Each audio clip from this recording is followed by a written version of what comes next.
Mm. Toast to you, my friends.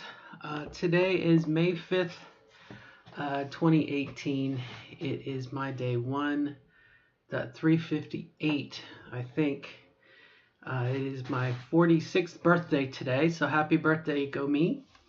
And as it turns out, Toys R Us is going out of business, and my daughter and I went to Toys R Us, and the only thing I could find were these uh, little headband with the Pikachu ears. I'll take those off.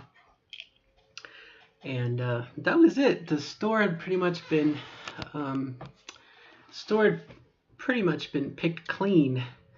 At least things that interested me. But I was surprised by uh, 2018. They're going out of business, and they had stuff from like the Avengers movie and new stuff. But I guess do you stock the store, in anticipation of things coming out, and so. But still, lots of good stuff there.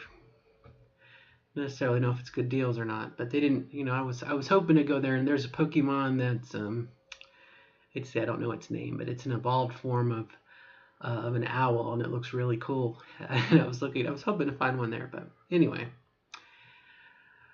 Um, but I wanted to talk a little bit about birthdays, and specifically, this is going to be my birthday, but my birthday is May 5th, which is Cinco de Mayo. Growing up where I did in Florida, my birthday was always just sandwiched in with Cinco de Mayo, being off the Gulf of Mexico and whatnot. It was just, uh, people would do stuff for Cinco de Mayo, not really for my birthday. Just my birthday happened to be on Cinco de Mayo. And I kind of grew up accustomed to going to a restaurant and seeing a mariachi band on my birthday every year. It just. And I like mariachi music. Okay, so I mean I'm down with it. Sister's down with it. Um, but um, you know, as I got older, didn't celebrate my birthday much, and I wanted to go back in time a little bit. This is 2018, fully transitioned. Um, I got a birthday card from my dad, and it is addressed to Karen Parks. This is going in an album, just because this is kind of the final. I don't know what you call it. Just I'm very happy that my father has finally accepted it. So that's a big step. Um, but I think it's good to go to. Like I said, I wanted to look back in my journal and kind of see where I was a year ago today on my birthday. Um, I was a bit unhappy, a bit confused about the future. A lot of financial things were kind of up in the air. Um, I kind of just barely had enough to survive. I had put all my money into the divorce and trying to rebuild and everything else, but I was still happy that I was myself. Um, and then 2 years ago, um, 2 years ago was kind of the first unpleasant birthday, where we, uh, you know, the marriage was on its, and I hate to say last leg, maybe the last hair of its last leg, but things were definitely in the works of being separated. It wasn't a fun time, and none of that was a fun time, and so a lot of tension, and you know, we all kind of went to our own corners. It was happy birthday, sing you happy birthday, and then I'm gonna go over here, and you're gonna go over there, and just nasty. Not nasty, but it was definitely unpleasant to be around. I think we really. Anyway, let's not stay here very long. And then if we go a year before that, um, that's when the illusion of normalcy was still up. However, internally, things were very, very bad. Things were had decayed. I knew, um, it would be my birthday in May, and then within 60 days, my marriage had fallen apart. I had come out, or I had already come out to my ex-wife when we first met, but it's when I said to her, I think it's time for me to transition. And of course, she had her own story to tell that would end the marriage as well. But so, over the course of, what is that, 3 years? Yeah, you know, my life has done a total turnaround, you know. And so sometimes I think we, as trans women, we start out and we're like, I know I have to change something, but I don't know what it is. And I don't think we necessarily know where we're going to end up, or what we're going to do. I mean, I'm not done changing yet. My life is still changing. I'm still changing, I hope. But, prior to 3 years ago, I know I was basically just living the lie. I was perpetuating a falsehood. And, once that got out in the open and things did fall to shit, but then we could clear off and start anew, start to rebuild. And like I said, I think last year was a lot of robbing Peter to pay Paul to survive, and trying to get things settled and situated and get into a routine. And that's what really this last year has been. So, but who knows about the future? Let's talk about the future a little bit. As you could say, how would you know a year ago where you'll be a year from now? We don't know. We don't know. And me personally, I have felt that a bit of an obstacle for me meeting somebody was that I was pre-op before. Well, now I'm post-op. And knock on plastic. Hopefully, I've been told, 3 months after your surgery, 6 months after your surgery. I don't know what's going to happen. None of us know what's going to happen in the future. But I have a feeling that, number one, I want to be active, sexually active, okay? Not to look at me and no line of people at my door, but, I feel like a certain amount of time has to pass for my healing to get done. The Franken vagina is not going to cut it. You know what I mean? I don't know. I guess they say beauty is a light switch away, but my gut instinct tells me I'm not going to meet somebody and have sex for a good 6 months. I mean, maybe even a year. Things have to heal, and but we don't know. We don't know what the history. We don't know what's going to happen. But it's just something that when I was had sticked the little itty bitty bit of my little itty bitty toe into the dating pool to get an idea what it was like.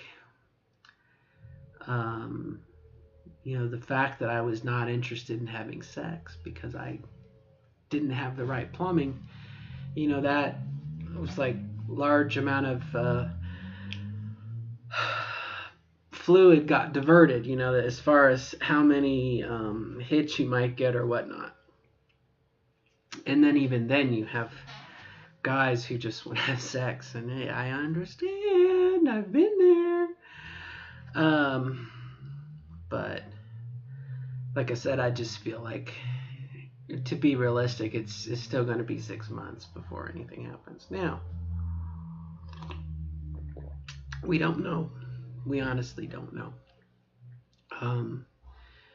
This being the summer, there's a lot of things that kind of shut down over the summer. I was kind of thinking that,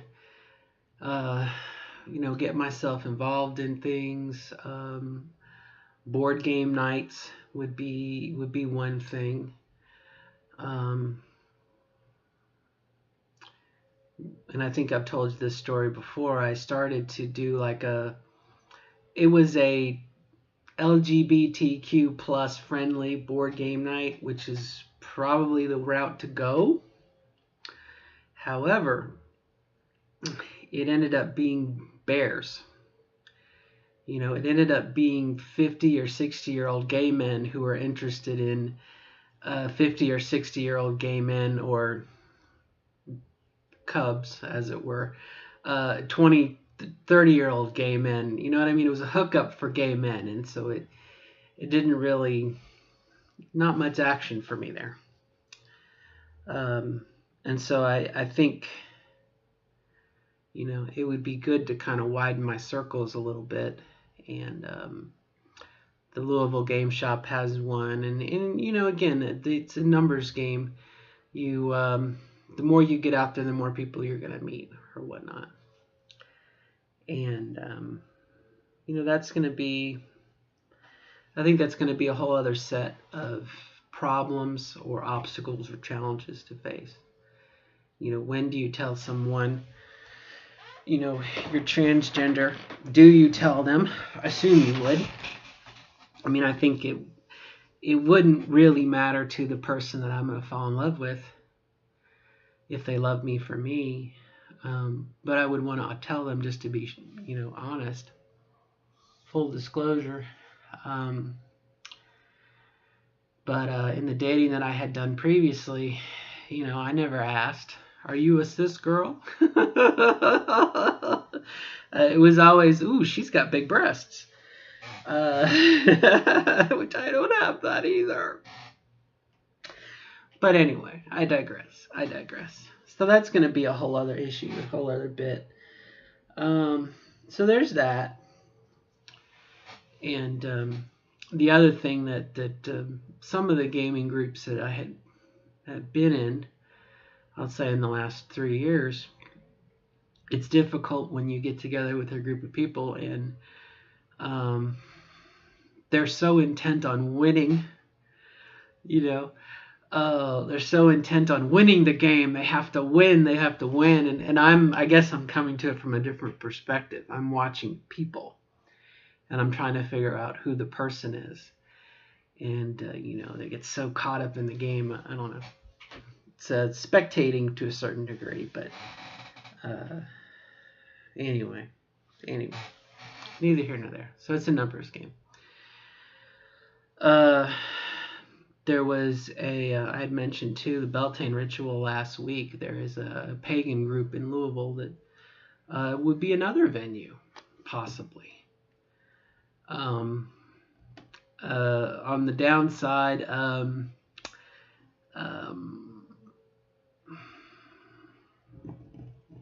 not many men witches out there, I'll be honest with you.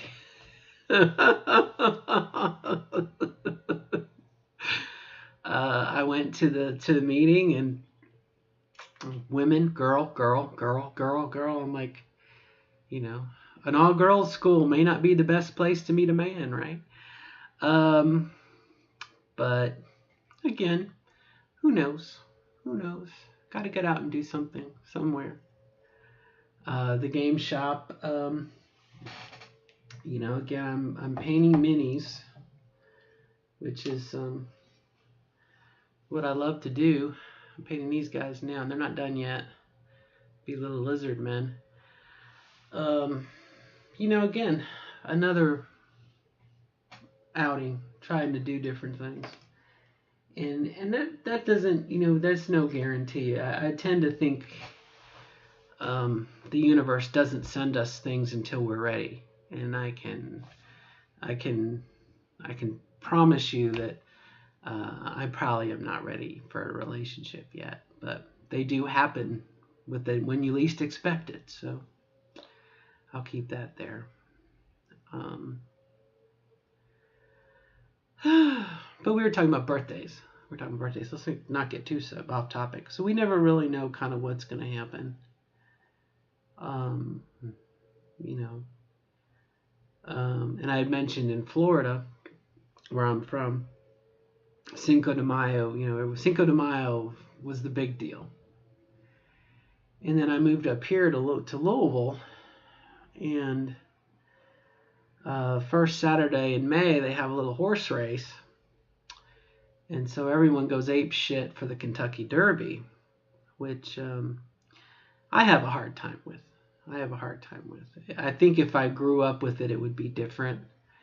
And probably if I was a little younger, it would be different. If I wasn't a witch, it'd be different too. But I understand people get excited, yeah, bet on the horses and whatnot. But, to me, I see a group of very majestic animals who, roam free and run and play and frolic and do whatever they want to do. And kind of told to run in a circle, and if you don't run fast enough, I'm going to beat you with a stick. I mean, to me, that's what horse racing is. It's very gross and cruel. And I say that again, coming from Florida, where Hialeah, we had a couple places, but we had a greyhound track as well as a harness track. And I mean, I can remember as a little kid being fascinated by it. So I understand why people get excited about it. But when you begin to see the animals and the abuse that's done to them, and again, I'm also against zoos, if you want to know. Some zoos are nicer than others, but again, take an animal, put it in a cage for your entertainment. No, not interested. It's cruelty. But I don't see that changing anytime soon. So I just don't support it. But I also don't want to poo-poo other people's fun, and that's been a couple of Facebook posts that, yay, Derby, your Derby party. It's like, silence from me, because the worst thing you can do is poo-poo on someone's parade and say, oh, that's animal cruelty. Unfriend. And hey, if that's what it takes, then good luck to you. That's all I have to say. But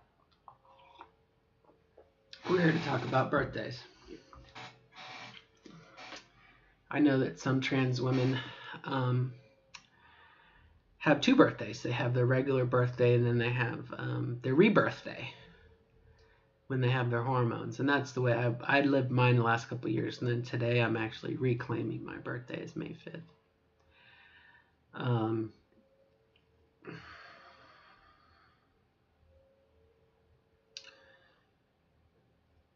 I was married for 12 years. And I never had a birthday party.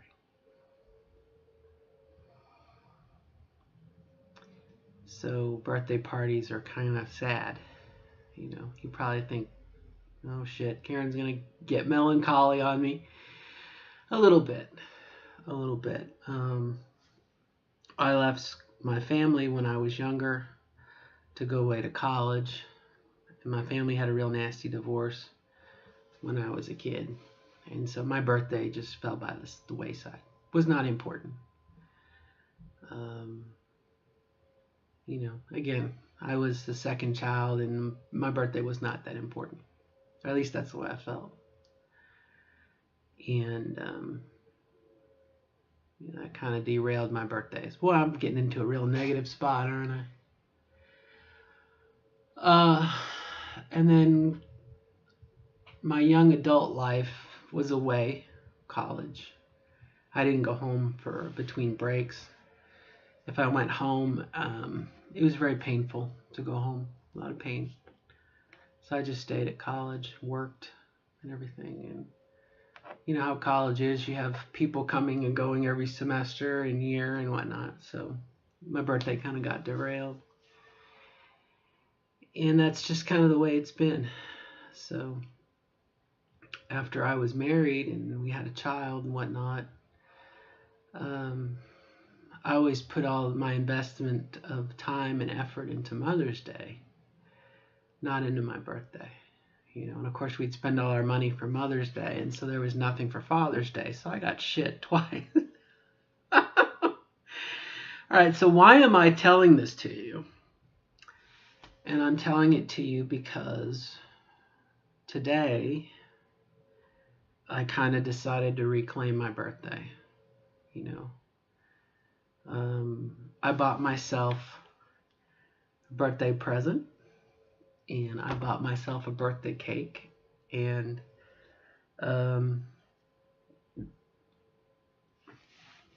I sang myself happy birthday to me. And again, I don't mean this as a pity thing, but I'm trying to light some fires underneath me. I'm trying to move in the right direction. They say that, and this will be a very, well, Dale Carnegie says if you act enthusiastic, you'll be enthusiastic. But a lot of the books that I've read on witchcraft, you know, when you put energy into something and you begin to create a pattern, an energy pattern, it's more likely that pattern will repeat. It will become a pattern, a start and a stop and repeating like a cycle. And so today I'm kind of like, I feel like Conan the Barbarian. I'm little Conan pushing the wheel. At the start of the movie, I'm trying to push positive energy into my birthday. So that next year, who knows what positivity I will attract to me. And in some ways, I think that, you know, I could mope about my birthday, but I'm not. I'm not this year. You know, have fun, do what I can do, and see if next year if I can build on it. Who knows? I don't know what next year will hold. And who knows, I might be in a relationship next year. I mean, strange things happen. Strange things happen. Look at me for confirmation on that. Strange things happen. But no, we really don't know. And that's it's part of life, I think. But anyway, I've wasted enough time today, but and I'm also procrastinating. I got one more dilation session to go, and not feeling the love on the dilation today. I felt like I discovered the reason why women fake orgasm. Can you handle the truth? Can you handle a truth? I should say, can you handle a point of view? Okay. Here's the secret. When you're lying on your back in your bathtub, blanket underneath of you, sneakers on, propped up, pillows, blankets, towels, your legs in the right configuration, and you're shoving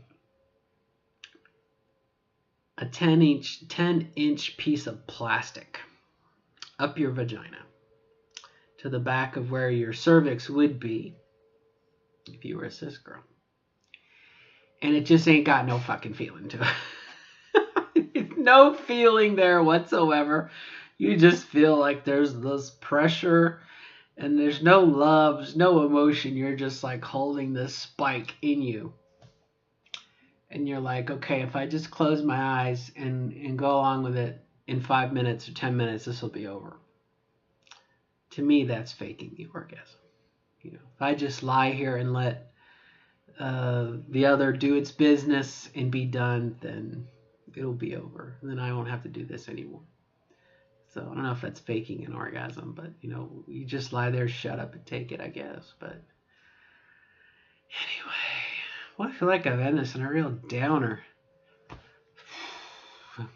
But it's not. It's just life. It's life. It's good and bad. Today's kind of like, eh. Even though I have had cake, and can't complain about having a birthday cake. For many years, I did not have birthday cake. This year I did. All right, so I wish everyone good luck. Have a good rest of the day, a good transition, the best of luck in becoming the version of yourself that you want to become. And yeah, that's all we can hope for, right? Do our best. All right, till next time. Good luck.